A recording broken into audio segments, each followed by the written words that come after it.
Hello mga karoling, gusto ko pa ipakita ang electric lighter na binili ko sa Shopee. Napaka useful po. Rechargeable din siya. Ayan po. Effective po.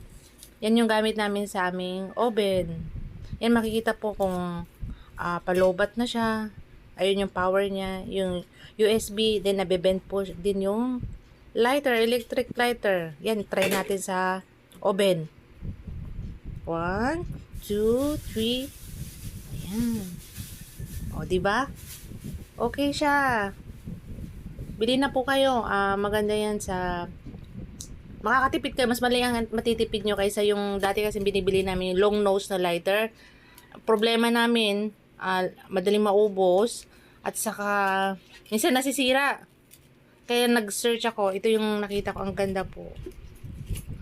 Ganyan. Okay guys, hanggang dito na po. Thanks for watching.